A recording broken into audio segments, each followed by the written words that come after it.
अंबादास दानवे यांच्या निरोप समारंभाच्या निमित्तानं विधान भवनाच्या पायऱ्यांवर सत्ताधारी आणि विरोधकांचं फोटो सेशन पार पडलं। फोटो सेशनवेळी ठाकरे आणि शिंदे समोरासमोर आले। ठाकरे आणि शिंदेंनी एकमेकांकडे बघणं देखील टाळलं। ठाकरेंनी शिंदेंच्या बाजूची जागा सुद्धा नाकारली। शिंदे ठाकरेंनी एकमेकांच्या जवळ बसणं टाळलं।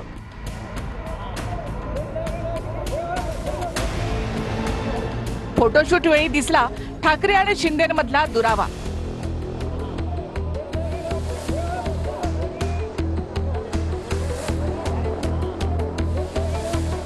दानवेंच्या निरोप समारंभावेळी शिंदे ठाकरे एकमेकांच्या जवळ आले, मात्र दोघांनीही एकमेकांजवळ बसणं टाळलं। दानवेंच्या निरोप समारंभाचं फोटो सेशन सुरू झालं। त्यावेळी फडणवीस, अजितदादा आणि शिंदे येऊन बसले। तिथे उद्धव ठाकरे फोटो सेशनसाठी दाखल झाले। उद्धव ठाकरेंना चंद्रकांत दादांनी बसण्यास खुर्ची खाली करून दिली।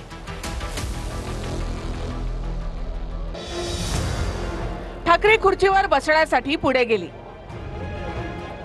फडणवीसांनी ठाकरेंना शिंदेंच्या शेजारी बसण्यासाठी हात दाखवला।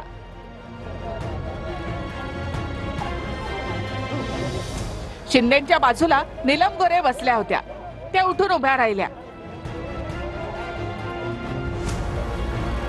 नीलम गोरेंनी खुर्ची ऑफर केली, मात्र ठाकरे त्या खुर्चीवर बसले नाहीत। शिंदेंनी नीलम गोरेंना त्यांच्या बाजूच्या खुर्चीवर बसायला सांगितलं।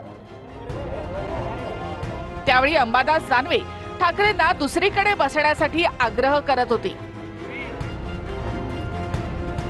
मात्र ठाकरेंनी नीलम गोरेंच्या बाजूच्या खुर्चीवर बावनकुळेंच्या शेजारी बसणं पसंत केलं। दोन्ही नेत्यांनी ठाकरे आणि शिंदेंनी एकमेकांच्या शेजारी बसणं टाळलं।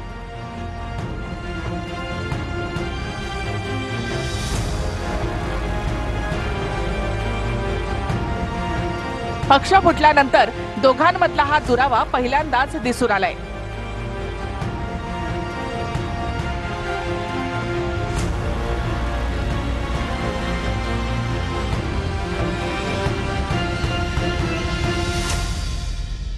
तर विधान परिषदेमध्ये विरोधी पक्षनेते राहिलेल्या अंबादास दानवेंचा निरोप समारंभ आज पार पडला। यावेळी मुख्यमंत्री फडणवीसांनी ठाकरेंना खुली ऑफर दिली। याच वेळी अंबादास दानवेंवरून फडणवीस, ठाकरे आणि शिंदे यांच्यामध्ये टोलेबाजी देखील पाहायला मिळाली। या टर्मचं त्यांचं आता हा निरोप समारंभ आहे, पण आपल्या शुभेच्छा आहेत। त्यांनी पुन्हा या सभागृहात यावं, आल्यानंतर त्याच पदावर असावं असं काही नाही। मी असं म्हटल्यावर हे म्हणतील पळवापळवी करतात म्हणून। उद्धवजी, आता उद्धवजी 29 पर्यंत तर काही स्कोप नाही। ऐका, 29 पर्यंत आम्हाला तिकडे याचा स्कोप उरला नाही। 29 तुम्हाला इकडे याचा स्कोप आता विचार करता येईल, म्हणजे त्याचा विचार आपण वेगळ्या पद्धतीने करू, पण आम्हाला तिकडे जायचा स्कोप हा काही या ठिकाणी उरलेला नाही। आहे का ऑफर दिली आहे, स्वीकार माहिती नाही, तो नुसता बाकाचा नाही, प्रसंग बडा बाका आहे। तर या गोष्टी थोड्या खेळीमेळीने आल्यात आणि त्या खेळीमेळीनेच घ्यायला पाहिजे। ते उद्धवजी आपल्या शिवसेनेत असले तरी आपल्यालाही कल्पना आहे की मूळ आमच्या भाजपचे आहेत। ठीक आहे, त्यावेळेस आमच्या पक्षात काही वाद झाले आणि त्या वादामध्ये त्यांना पक्ष सोडावा लागला, किंवा पक्ष त्यांनी नाही सोडला, त्या वादामध्ये पक्षाने त्यांना सोडलं आणि मग ते तेव्हाचा आमचा मित्रपक्ष, ते आमचा मित्रपक्ष आहेच, फक्त थोडे काही बदल झाले आहेत। अशा शिवसेनेमध्ये त्यांनी त्या ठिकाणी प्रवेश केला। अत्यंत मोकळेपणाने, जाहीरपणाने मुख्यमंत्र्यांना धन्यवाद देतोय आणि प्रांजळपणाने कबूल करतो की तुम्ही तुमच्या भाजपच्या किंवा संघाच्या मुशीत तयार झालेला एक चांगला कार्यकर्ता मला दिलात किंवा मी घेतला, म्हणून मी त्यांना धन्यवाद देतोय। आता हे धन्यवाद जसे मी त्यांना देतोय तसे ते मला धन्यवाद देऊ शकतील की नाही, कारण माझ्याकडनं जे त्यांनी घेतलेत।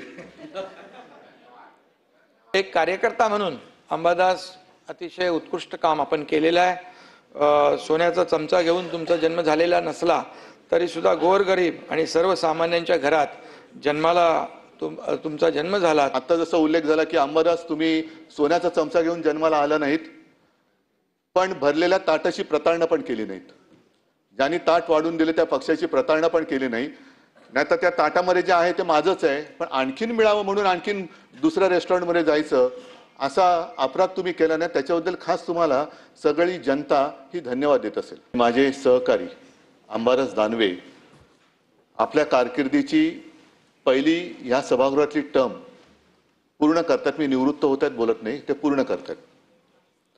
पूर्ण करताना अंबादास तुम्ही जरा जोरात मी पुन्हा येईन बोला, कारण त्याला एक महत्व आहे आणि आहे त्याच पक्षातनं. माननीय फडणवीस साहेब पुन्हा येईन बोले आले, सगळ्यांच्या नाकावर टिसून त्या ठिकाणी आले. फडणवीस साहेबांचे त्या ठिकाणी आभार मानलेत की तुम्ही अंबादास सारखा कार्यकर्ता RSSच्या विचारसरणीतनं झालेला आम्हाला दिलात, भाजपच्या शिस्तीतला कार्यकर्ता आम्हाला दिलात. तुम्ही पण खूप चांगले कार्यकर्ते दिलेत. म्हणजे शिवसेनेतले एकनाथराव शिंदे साहेबांच्या नेतृत्वाखाली बाळासाहेबांच्या मुशीत तयार झालेले कार्यकर्ते तुम्ही दिले नाहीत, तुम्हाला टिकवता आले नाहीत. ही वस्तुस्थिती त्या ठिकाणी महाराष्ट्रानं पाहिलेली आहे. पहिल्यांदा असा निरोप समारंभ होत आहे, परंतु 10वीला असं झालं की निरोप समारंभ झाल्यावर पुन्हा त्याच कॉलेजला जावं लागलं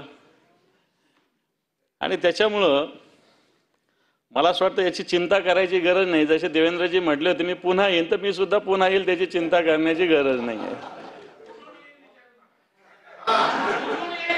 ते विचारू नका. आमदार गोपीचंद पडळकर यांच्याकडून जितेंद्र आव्हाडांना शिवीगाळ करण्यात आली. दोन्ही नेत्यांचा विधान भवनाच्या गेटवर वाद झाला. पडळकर यांच्या गाडीचा दरवाजा लागल्याचा आरोप आव्हाडांनी केला. यावेळी जितेंद्र आव्हाडांचे कार्यकर्ते आक्रमक झाले. त्यानंतर दोन्ही नेत्यांकडून एकमेकांना शिवीगाळ करण्यात आली.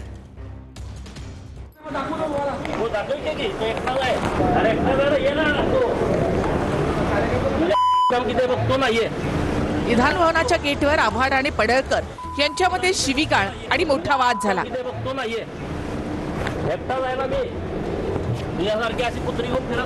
आव्हाड आणि संतोष देशमुखांचे बंधू धनंजय देशमुख विधिमंडळाच्या आवारात उभे होते. दोघांच्या भेटी दरम्यान पडळकरांची गाडी विधिमंडळामध्ये आली.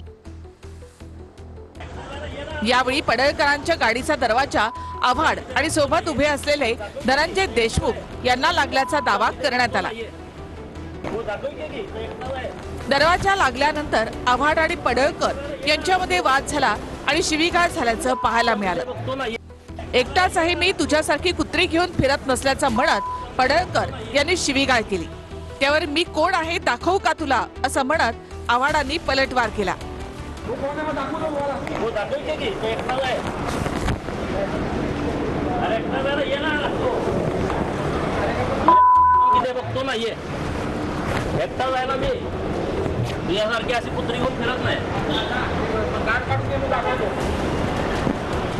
हा काय बालिशपणा आहे. त्यांनी दरवाजाला लाथ मारली, तो दरवाजा आम्हाला दोघांनाही लागला. आता याच्या छोट्या गोष्टींकडे कोण लक्ष देतो म्हणून मी पुढे आलो. आम्ही काय मुंबईत राहिलो आयुष्यभर. काय काय कुठली पद्धत आहे नंतर शिव्या द्यायच्या. काय कोण शिव्यांना ऐकतो, कोण शिव्यांना ऐकतं. गाडीच्या आडवं यायचं नाही. गाडीच्या आडवं आल्यानंतर काय होणार. भविष्यातही असं संघर्ष आणखी वाढेल दोघांमध्ये. काहीच चिंता करू नका, त्याला विचारा काय काय. याआधी सुद्धा जाणून बुजून असले प्रकार केल्याचा दावा आव्हाडांनी केलाय. तर आव्हाडांनी मंगळसूत्र चोराचा अशा घोषणा विधिमंडळाच्या आवारामध्ये दिल्या होत्या. तुम्हाला एवढं काय वाईट वाटलंय. मी मंगळसूत्र चोर ओरडलो. तुम्हाला काय वाईट वाटतंय. तुमची काय आयडेंटिटी आहे का मंगळसूत्र चोर म्हणून. तुम्हाला ओळख आहे का मंगळसूत्र. यांच्या जिवारी लागलं मंगळसूत्र चोरे वाक्य. मला काय माहिती, आता त्यांनी सांगावंय. त्यांची लोक मला शिव्या फोन करतात शिव्या घालायला.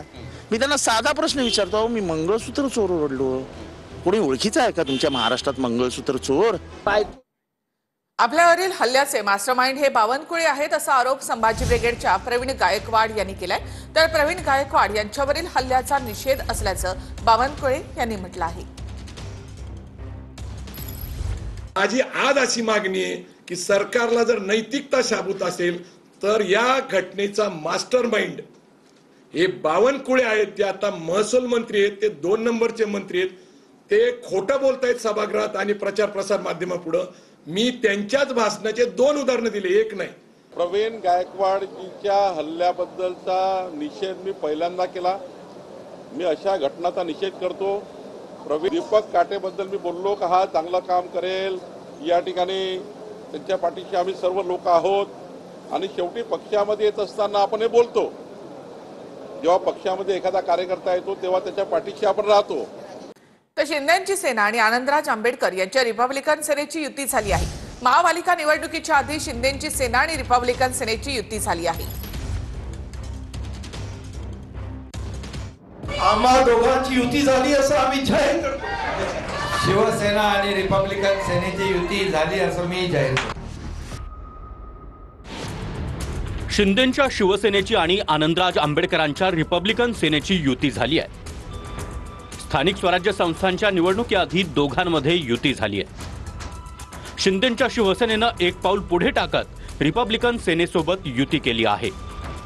त्यामुळे डॉक्टर बाबासाहेब आंबेडकरांचे नातू आनंदराज आंबेडकरांच्या रिपब्लिकन सेना पक्षासोबत युती केल्यानं शिवशक्ती आणि भीमशक्ती एकत्र आल्याचं बोललं जात आहे. उपमुख्यमंत्री शिंदेंनी निवडणुकीच्या पार्श्वभूमीवर बेरजेचं गणित आखत ही युती केल्याचं बोललं जात आहे. त्या माध्यमातून मराठी आणि दलित मतदार सोबत घेण्याची खेळी शिंदेंनी खेळल्याची चर्चा आहे. दोन्ही पक्ष महापालिका आणि जिल्हा परिषदेच्या निवडणुका एकत्र लढणार आहेत असं युतीच्या वेळीच दोघांनी जाहीर केलंय. सध्याच्या होणाऱ्या स्थानिक इलेक्शन्स मध्ये कुठेतरी आंबेडकरी कार्यकर्त्याला सुद्धा सत्तेचा लाभ व्हावा, यासाठी म्हणून आम्ही दोघांनी एकत्र येण्याचं ठरवलं. बाळासाहेबांच्या विचारांचा वारसा घेऊन चालणारी सेना आणि दुसरी भारतरत्न डॉक्टर बाबासाहेबांच्या रक्ताचा वारसा घेऊन चालणारी सेना. आणि म्हणून आमचं एकदम चांगलं जमेल. विचारांची, विश्वासाची आणि विकासाची ही युती असल्याचंही एकनाथ शिंदे म्हणाल्यात. यावेळी बाळासाहेब ठाकरेंनी शिवशक्ती भीमशक्ती अशी युती केली होती. महाराष्ट्रात कुठेही नव्हती, पण आमच्या ठाण्यातून शिवशक्ती भीमशक्ती युतीला सुरुवात केली होती अशी आठवणही यावेळी शिंदेंनी सांगितली आहे. बाळासाहेबांच्या वेळेस देखील शिवशक्ती भीमशक्तीची युती झाली. मला आठवतंय ठाण्यामध्ये कुठे युती नव्हती, पण ठाण्यामध्ये देखील आम्ही महापालिकेत शिवशक्ती आणि भीमशक्तीची युतीला सुरुवात केली. आणि म्हणून ही शिवशक्ती आणि भीमशक्ती हे कार्यकर्त्यांची फौज असलेली सेना आहे. मनसेच्या 120 पदाधिकाऱ्यांपैकी बहुसंख्य पदाधिकाऱ्यांचा उद्धव ठाकरेंसोबत युती करण्याच्या बाजूने कौल आहे. तर तुमच्या मनासारखं करू पण थोडंसं थांबा असा सबुरीचा सल्ला राज ठाकरे यांनी दिलाय. मनसेच्या 120 पदाधिकाऱ्यांपैकी बहुसंख्य पदाधिकाऱ्यांचा उद्धव ठाकरेंसोबत युती करण्याच्या बाजूने कौल आहे. उद्धव ठाकरेंसोबत जाऊया असा सूर इगतपुरीत झालेल्या मनसे नेत्यांच्या शिबिरात पाहायला मिळालाय. याच वेळी तुमच्या मनासारखं करू पण थोडं थांबा असा सबुरीचा सल्ला राज ठाकरेंनी दिलाय. तर काल राज ठाकरे आपल्या सोबत आहेत असं म्हणाल्याचं उद्धव ठाकरेंच्या मुलाखतीचा टीजर समोर आला होता. आणि हा संघर्ष मतलबी वाऱ्यांसाठी नाही, समाजाच्या हितासाठी आम्ही करत आलो. माझ्या आजोबांपासून त्यांच्यानंतर शिवसेना प्रमुख मी आहे, आदित्य आहे, आता सोबत राज आलेला आहे. त्यामुळे ठाकरे बंधू राजकीय दृष्ट्या एकत्र येण्याच्या चर्चांवर दोन्ही बाजूनं सावधगिरी बाळगताना पाहायला मिळत आहे. आता राऊतांनी निवडणुका होईपर्यंत विषयाला अल्पविराम द्या असं म्हटलंय. या संदर्भात देखील काही कार्यकर्त्यांकडून मागणी झाली असेल. हो, झालं ना. महत्वाचा कार्यकर्ता प्रश्न तोच होता. पण शेवटी कसं असतं की त्या विषयावरती आपला अधिकार आहे, आपल्या साहेबांना काय विचारायला पाहिजे त्याप्रमाणे त्यांनी विचारलं. ते त्याच्यावरती साहेबांनी सांगितलं तो विषय माझ्या अखत्यारीतला आहे, मला थोडा वेळ द्या. का एक भाऊ एका भावाबरोबर नसावा का? जर एका मोठ्या भावानं लहान भावाविषयी मत व्यक्त केलं आहे की भाऊ माझ्या सोबत आहे, राज ठाकरे या क्षणी माझ्या सोबत आहे, त्याच्यामध्ये कोणाला अस्वस्थ व्हायचं कारण नाही. महानगरपालिका निवडणुका झाल्यावरती काय होत आहे त्याची तुम्ही वाट पाहायला पाहिजे. आत्ताच मी राज ठाकरे यांचं एक पोस्ट वाचली, ती वाचल्यावर सुद्धा तुम्हाला त्यातले अर्थ आणि संदर्भ कळायला